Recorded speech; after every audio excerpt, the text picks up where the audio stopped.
Now, New Zealand is preparing to enter a month-long nationwide lockdown from midnight on Wednesday, and with countless flights being cancelled, many people are being left stranded, unable to find a way home.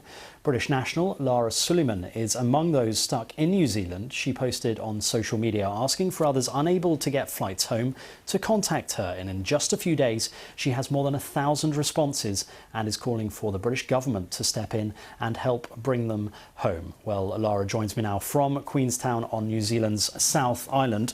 Lara, thanks for coming on. Tell us a bit about your current situation.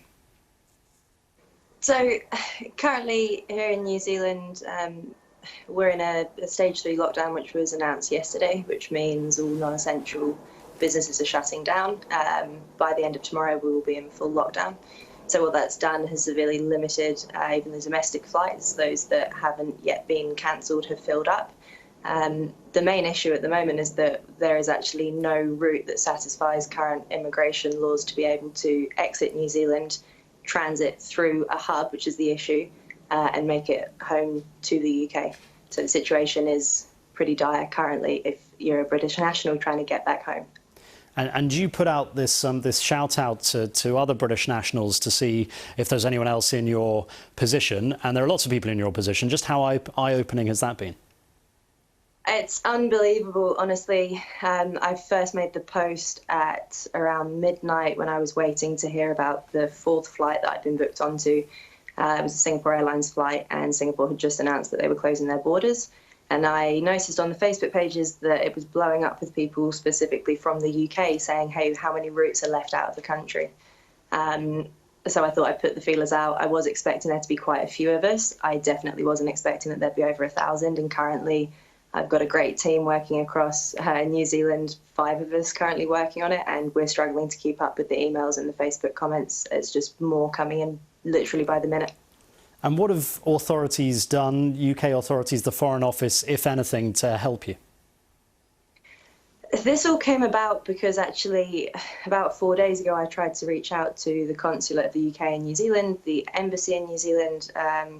The only one that wasn't returning a "we can't take your call, goodbye" message was the Foreign Commonwealth Office in the UK, who did put me through to consular services, who after an hour or so of being on hold told me basically they don't register anybody who's British and travelling overseas and haven't done for many, many years. So if we wanted to get home, that's on us. Liaise with airlines, liaise with travel agents, all of whom have been incredibly helpful, but there is no route out. So until recently, the consulate was doing very little. In the last hour, it looks like our message is starting to be heard, and the consulate have now released a form where British nationals overseas, or in New Zealand specifically, are able to register the fact that they're here and that they want to come home. They're not talking about repatriation flights as yet, but it's a step in the right direction. At least they're wanting to get an idea of how many of us there are. They heard you were coming on BBC World, Lara. That's exactly why they've got in contact. What realistically are your options now then? What are you sort of preparing for in the next couple of days? It's picking up a lot of, gaining a lot of traction at the moment, which is really great. There's a couple of directions that I think it could possibly go in. One would be that, because what we need is hubs across either Australia and the Middle East, the States, or Asia, to open up and allow us to take, it will be at least 2 if not 3 flights at this stage, do a touchdown, transit, refuel, stay on the plane. It's not ideal, but mitigating circumstances, and let us take off again. Australia have just opened up as of an hour ago for another 48 hours for people exiting New Zealand. Potentially other hubs might follow suit, but in the event that that doesn't happen, we're calling for repatriation, basically, as did the Brits in Peru, and expecting the same from our government as the French and the Germans have been providing to their people overseas. I don't see how we're any different.